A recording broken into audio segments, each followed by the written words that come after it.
Memang rumah gedongan rumahnya Belanda. Betul. Pagar kawat yang besi. Iya. Ini abang rombongan dari mana mau kemana? Lo sini bang kudu permisi. Saya kudu permisi. Lah kudu permisi.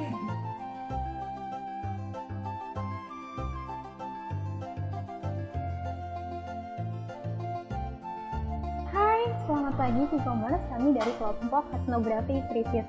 Etnografi kritis itu sendiri yaitu sebuah kelompok besar yang memiliki kebudayaan namun hingga perkembangan zaman sehingga kelompok tersebut terasingkan dan tersisihkan.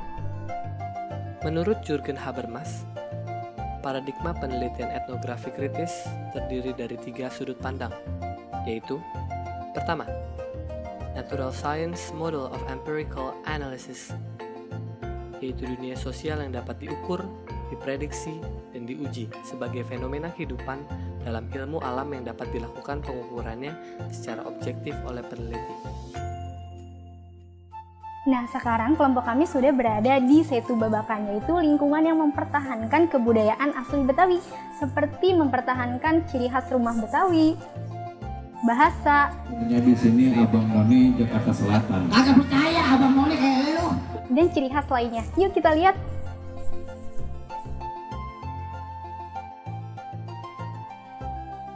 Yang kedua, Historical and Interpretive Model, yaitu fenomena sosial digambarkan dan dimaknai yang secara seimbang dan secara filosofis dijelaskan oleh peneliti. Sudah berada di tempat makanan khas Betawi tempo dulu, dan yang sudah ada di tangan saya ini yaitu namanya laksa Betawi. Kita cobain ya laksa Betawi ini rasanya kayak gimana sih?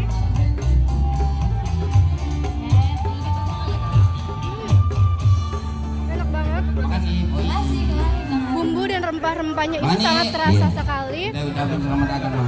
Dan laksa Betawi ini ada rendang semurnya, ada kerupuk, ada toge, ada ketupat tentunya, ada bihun, dan tentunya bumbu khas Betawi lainnya.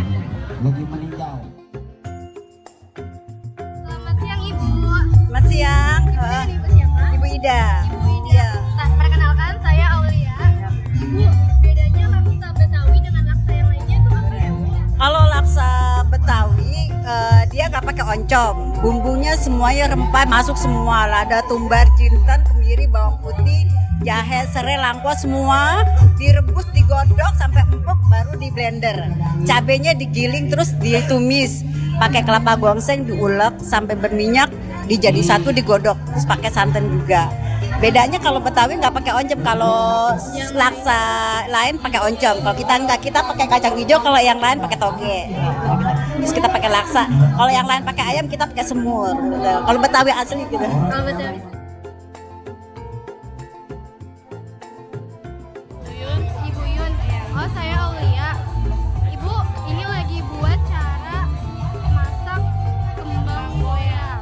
Kenapa dinamain kembang goyang, Bu? Karena bentuk cetakannya seperti bunga atau kembang. Pada saat digorengnya itu dicetak digoyang-goyang. Goyang. Oh, seperti itu. Ini makanan khas Betawi ya, Bu? Iya. Kalau Betawi itu manis, kalau yang asli itu dari Sunda. Siang Ibu. Selamat siang, Non. Dengan Ibu siapa? Saya Ibu Aci. Ibu Aci. Saya Aulia, Ibu. Ya. Dan Ibu kan di sini di workshop biar tetap. Ya. Bahannya apa aja ya, Bu? Bahannya ya seperti ini. Kurang lebih ada 15 macam ya. Ada jahe, ada daun pandan, kayu manis, daun jeruk, serai, garam, lada hitam, cengkeh, kapulaga, biji pala, cabai Jawa, ini kayu misoi. Kita menggunakannya ini gulanya gula putih. Biar kita ini ada warnanya ya. Tapi warnanya itu yaitu kayu secang. Oh, kayu secang. Serutan kayu secang itu. Yang ketiga, Critical Theory Model. Peneliti dalam rangka analisis kehidupan sosial dan memiliki tujuan untuk mengatasi ketimpangan sosial baik secara budaya atau politik. Nah, inilah tujuan kami untuk mengetahui perspektif terkait kelompok atau budaya yang makin terasingkan di daerahnya sendiri karena adanya pendatang baru di tanah kelahiran si Pitung ini. Nah, sekarang saya sudah bersama salah satu pengunjung ke Setu Babakan ini. Selamat siang Mas, dengan siapa? Oh, nama saya Aan Subahan. Siapa? Aan Subahan. Mas ini berkunjung ke Setu Babakan ini sering atau karena ada dalam rangka ini? Oh, kalau sering sih ya nggak pasti tiap minggu ya.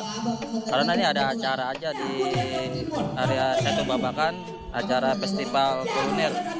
Biasanya itu kalau ada acara itu setiap minggu pasti ada tampilan band-band kayak semacam Lenong.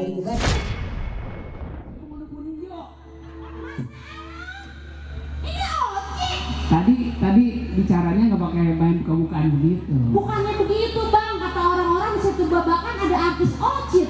Memang Setahu Linda, Ocit sama Linda saudara. nama gue bukan Ocit, orang sini udah tahu. Nama lu Orang Setu Babakan, penggemar sini udah tahu siapa ini. siapa nama lu? Selamat siang Bang Ocit. Iya, Bang Ocit itu nama koyokan atau nama samara. Iya, Nama merakyat. Tapi nama aslinya Bang Muhammad Yusuf.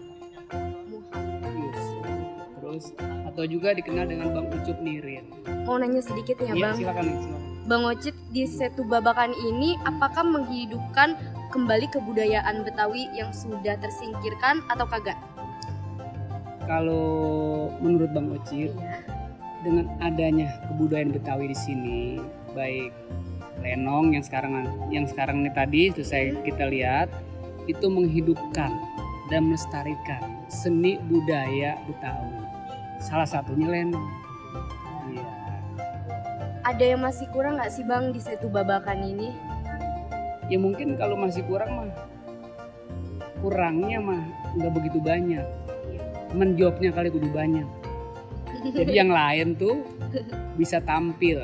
Karena memang begini Neng, salah satu kekurangan dari seniwati dari Lenong maupun topeng, ya pokoknya seni Betawi lainnya itu job Neng, acara.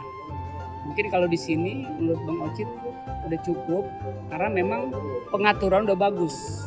Dalam 1 bulan 4 kali pertunjukan itu dari berbagai macam grup, baik dari Tanjidor, ondel-ondel, gambang kromong, topeng Betawi udah tampil di sini.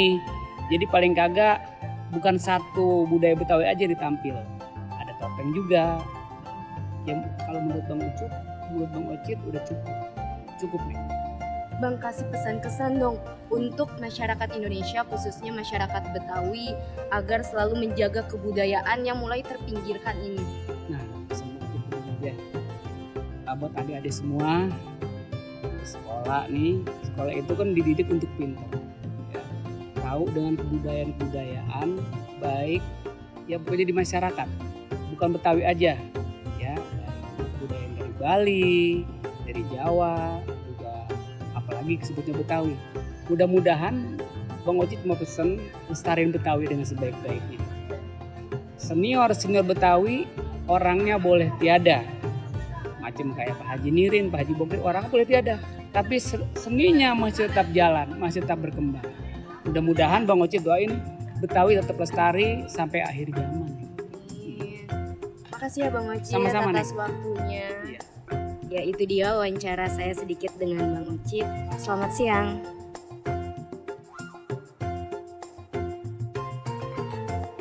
Selamat siang Pak. Dengan Bapak siapa? Dengan Pak Bayu. Pak Bayu, perkenalkan saya Aulia. Pak, saya mau nanya tentang seputar kebudayaan Betawi di Setu Babakan ini. Adanya Setu Babakan ini itu kan berawal dari karena kebudayaan Betawi itu terasingkan oleh zaman ya Pak. Benarkah seperti itu atau bagaimana Pak? Ya, sebenarnya tidak terasingkan oleh zaman ya. Jadi cuma hanya terpinggirkan. Karena kebanyakan masyarakat dari belahan Nusantara datang ke Jakarta dan juga dari belahan dunia datang ke Jakarta. Kemudian orang-orang Jakarta sendiri yang notabene kebanyakan penduduk lokal asli Betawi, mereka ke pinggir. Jadi seakan-akan di Jakarta itu sudah mulai kosong dengan orang-orang Betawinya. Padahal mereka sebenarnya pada ke pinggir.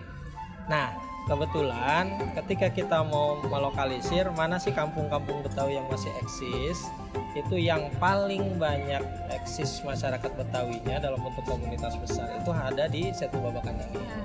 Oleh karena itu makanya sejak awal kepemimpinan Pak Ali Sadikin sampai dengan Pak Sutioso itu mulai digagas demi gagasan itu dihimpun sampai terbentuknya perkampungan budaya Betawi. Nah, sejak tahun 2000 ada yang disebut dengan perkampungan budaya Betawi di kawasan Setu Babakan ini.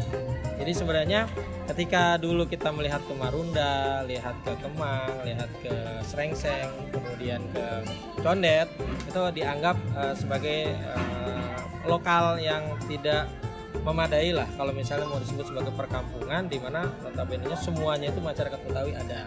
Nah, karena sudah banyak yang tersingkir dengan adanya gusuran-gusuran, perumahan-perumahan baru, mereka menyingkir ke pinggir, ke Depok, ke Tangerang, ke Bekasi. Nah, khusus yang ada di Setu Babakan ini masih lebih banyak dibanding yang ada di tempat lain. Karena itu ini disebut sebagai benteng terakhir untuk masyarakat Betawi untuk bisa berkreasi, tidak pindah kemana-mana. Nah, kita coba ayomi supaya mereka tidak bepergian ke tempat lain gitu. Oke. Pak, di Setu Babakan ini kan banyak sekali bangunan-bangunan Betawi, khas Betawi ya Pak ya. Itu dibangun untuk dikhususkan untuk agar pengunjung datang ke Setu Babakan melihat kebudayaan Betawi atau hanya saja untuk mempertahankan kebudayaan Betawi. Sebenarnya kalau kita lihat ke pelosok-pelosok, mereka memang membuat sendiri. Jadi ada keinginan dari masyarakat untuk membuat bangunan-bangunan itu tipologinya seperti arsitektur Betawi, khususnya tampilan-tampilan muka ya, dengan adanya gigi balang itu.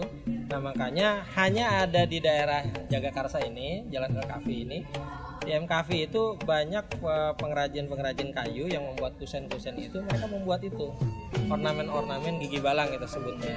Di tempat lain tidak ada. Nah kenapa? Karena ada permintaan dari masyarakat untuk membuat itu. Jadi dari mereka sendiri yang memang sudah terbiasa untuk mengadakan itu. Nah, pemerintah ketika membuat perkampungan ini, ya, membuat komunitas ini menjadi sebuah kawasan yang terlindungi, itu mendorong itu sehingga makin semangat mereka untuk mempertahankan tipe-tipe arsitektur yang ada. Ada nggak sih Pak perbedaan yang sangat mencolok dari Setu Babakan dari awal dibangun hingga sampai sekarang? Kalau perbedaan mencolok sih kita harapkan tidak ya. Paling sedikit banyak memang ada beberapa bangunan yang sudah mulai ke modern. Biasanya masuknya pengembang-pengembang bikin klaster-klaster, itu rumah-rumahnya itu modern. Biasanya itu ada sedikit penyimpangan itu, karena biasanya mereka ketika izin mereka membuatnya itu bangunan-bangunan yang memang tipenya tipe arsitektur Betawi. Tapi ketika mereka bangun, ternyata bangunannya sudah modern ya. Itu biasanya masuk ke dalam. Jadi ketika masuk gang mereka ada di dalam ya, pengawasannya agak terlewat ke sana. Karena tidak tampak di pinggir-pinggir jalan. Tapi Bapak itu juga ikut melestarikan kebudayaan Betawi kan? Harus, karena ini kampung kita gitu ya. Sebagai orang Betawi, kita bukan hanya sebagai orang Betawi ya, karena pertama ya itu sudah ada darah kita untuk melestarikan apa yang sudah menjadi milik kita. Bukan itu satu. Kedua, memang ini ke depan prospeknya ya untuk orang-orang Betawi ini banyak sekali peluang-peluang yang bisa untuk meningkatkan taraf hidup mereka. Jadi kita harus dorong justru. Jadi satu sisi saya sebagai orang Betawi, di sisi lain sebagai Pemda. Sebagai Pemda saya punya kewajiban untuk mengayomi istilahnya etnis saya sendiri untuk bisa bangkit melestarikan itu. Salah satu cara melestarikan itu adalah dengan acara-acara seperti ini ya Pak? Salah satunya. Iya. Nah. Ada dari kebudayaan, kulineran juga tadi saya sempat coba beberapa makanan khas Betawi. Ya. Ini sangat bayar nggak tadi? Gratis ya? Iya gratis. Kalau gratis berarti udah kenyang ya. Ya. Itu bagus sekali ya Pak. Gimana? Ya, jadi khusus untuk acara kali ini kita memang ini baru pertama kali diadakan ya. Semenjak unit pengelola kawasan dibentuk tahun 2015. Nah, jadi acara ini itu untuk mengayomi 50 RT yang ada di kawasan perkampungan budaya Betawi. 50 RT. Jadi wilayahnya itu 289 hektar, ada di bawah satu kelurahan, tapi hanya 4 RW. 4 4 RW ini membawakan 50 RT. Nah, RT-RT inilah yang kita coba ayom ya dari PKK-PKK-nya untuk membuat karya-karya kuliner apa yang benar-benar ada di sini dan yang makanan-makanan buah-buahan yang memang belum pernah atau sudah langka di daerah-daerah lain. Jadi kita ingin munculkan biar orang-orang sekarang tuh tahu, oh ini ada buah Betawi loh, kayak dulu kayak begini. Bisa jadi khasiatnya itu sudah banyak dilupakan orang. Seperti manggis, kulit manggis sekarang kan udah booming nih, ya kan? Kayak jengkol itu juga orang nggak tahu jengkol itu buat apa. Itu kan punya khas untuk menguras kotoran yang ada di ginjal. Itu makanan-makanan Betawi semua. Sekarang mulai digalakan lagi. Jadi kita harapkan ketika kita mengayomi masyarakat kemudian mereka meningkatkan taraf hidup, sekaligus juga melestarikan kebudayaan mereka sebagai masyarakat Betawi. Ya. Cukup? Terima kasih Pak atas waktunya. Nah, itulah video reportase tentang salah satu contoh dari etnografi kritis. Sekian dan terima kasih.